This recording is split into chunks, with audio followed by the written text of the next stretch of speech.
that never had that language before, which suggests a fusion of horizons between the faiths, and also, whether they like it or not, between the faiths and the Enlightenment, which is where the language of human rights really originates.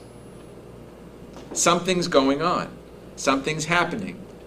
You could say it's hypocritical because there's not really human rights in all these religious traditions, but the fact is the language of human rights, the rhetoric of anti-slavery, the rhetoric of equality, it's all in there at all these interfaith gatherings. So there's a fusion of horizons emerging that I'm going to argue in my next book is the beginnings of a global social contract.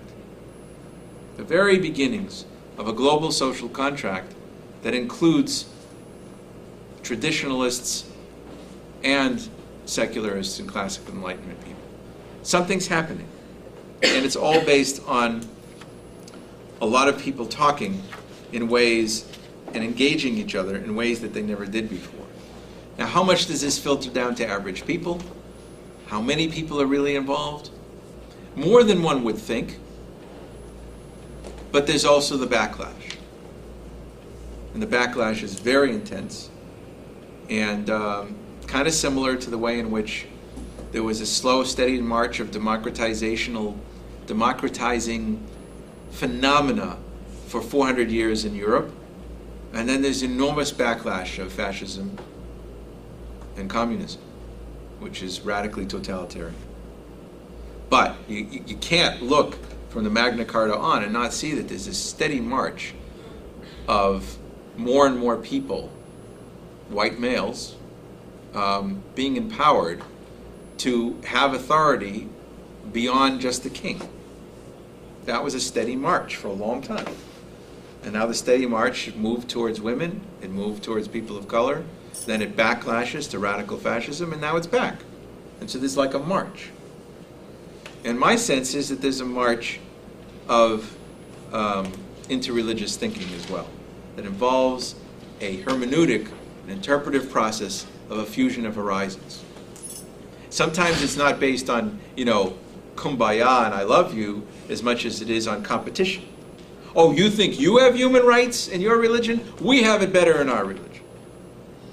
And I've been at sessions like that. There's a lot of work going on like that. So that's really what Stenger is suggesting are the possibilities of this new way of thinking about interpretation of reality in religious traditions becoming reality, as it were. And I want you to absorb that and study that in order for you to be open to that when we get to these different religious traditions. Now,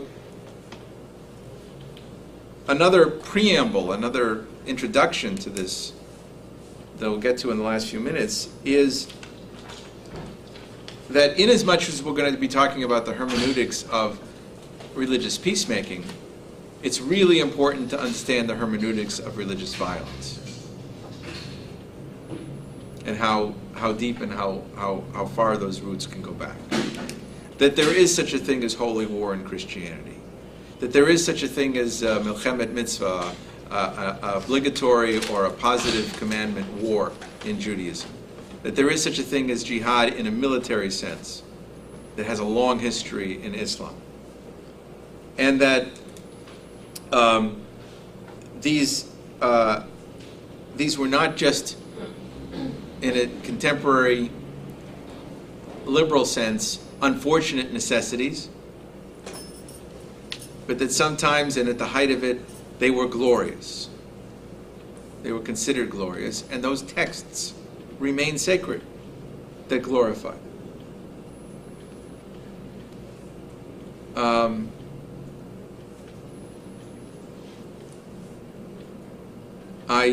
I was amazed at, I think was it Saint Bonaventura? I was amazed at some of the quotes from the Middle Ages, from the Crusades, where I think it was Bonaventura who witnessed the sacking of Jerusalem and was talking about people wading in blood, knee deep in blood, and saying it was glorious. And I realized that it was is a whole different take on sacrifice, martyrdom, and reenacting the spilling of blood. They didn't wash their clothes on the way to worship after wading through the blood to celebrate their victory. That's what I've read. Yeah. Pretty intense. So, yeah, it's very intense. Very intense. So this is something that is a possibility within religious traditions. It's very strong. In the biblical tradition, Hebrew biblical tradition, there is a commandment repeated several times to wipe out every man, woman, and child of the nation of Amalekites. There was a command to wipe out every inhabitant of the ancient land of Canaan, which became Israel, of the 7 nations, the Canaanites and a series of others. Those genocide laws, or ethnic cleansing laws, are on the books. They were interpreted differently as time went on. Rabbinic Judaism comes in later than this biblical Judaism, and Rabbinic Judaism, but a religious pious person sees them one at the same time. Rabbinic Judaism, an Orthodox Jew today is not a biblical Jew, he's a Rabbinic Jew. A Rabbinic Jew has a certain lens through which you look at the Bible. And through that lens, those Canaanite nations are supposed to be gone. They're supposed to have been dissipated and disseminated through other conquests and empires. But not necessarily the case with the Amalekites. And various interpreters have come up with the notion that an Amalekite is anyone who is an anti-Semite, who's committed to this destruction of the Jewish people. So that the Nazis could be that, or a group that wants Israel to be destroyed would be the Amalekites, which would mean in principle that you should kill every man, woman, and child. So you can see how the hermeneutics can come back on you and make you say that, well, this group is out to destroy us, we have an obligation to destroy them.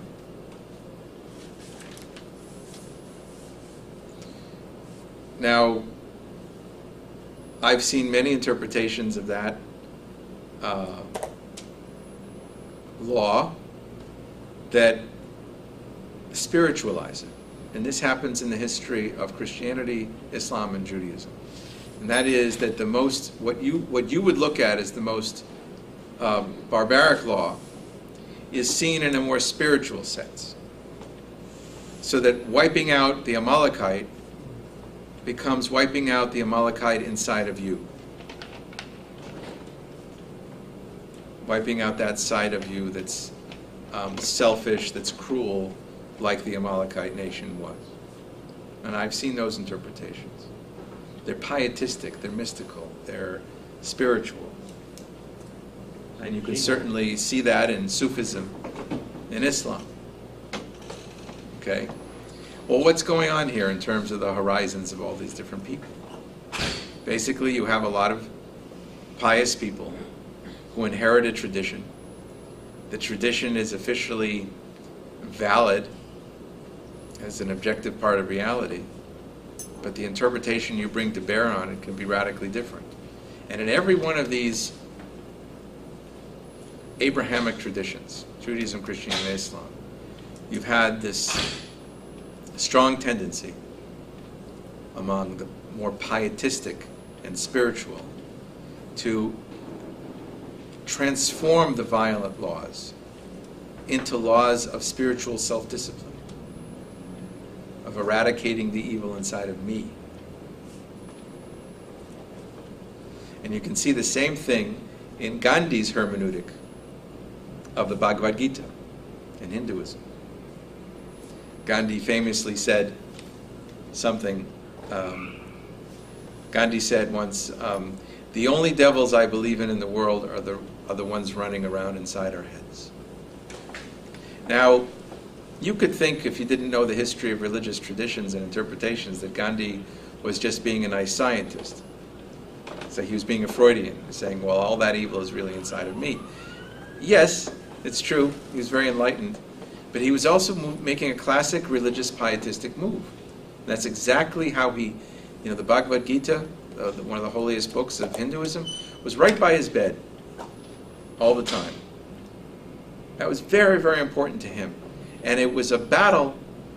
The Bhagavad Gita has a great battle in there. Lots of people dying. For Gandhi, the whole thing was a spiritual battle. It was internal, in terms of reaching the highest self. So this isn't just a Western phenomenon or an Abrahamic biblical phenomenon.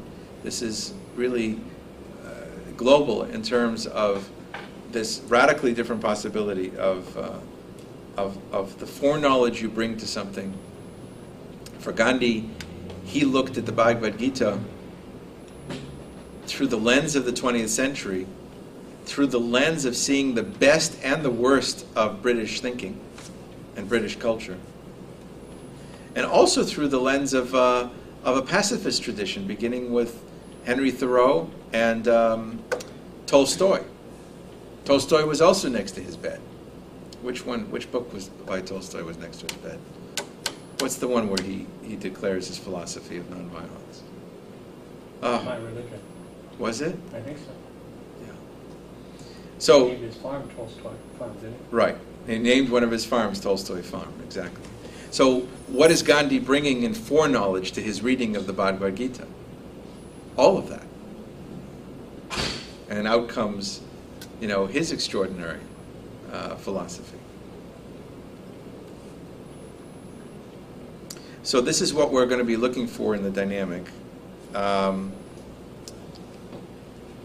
Just to answer one question, just to raise one issue, Stanger, you can't take the word conversationally too seriously. Conversation can mean literally a dialogue, but conversation in the deeper sense means the engagement of people. And I think that everything that Stanger says, if you take it too literally and it's just about dialogue, then it limits it. But if you focus on the idea of the meeting, the encounter, in the Buberian sense, the sense of Martin Buber, that everything is an encounter, everything is a conversation in a deeper sense.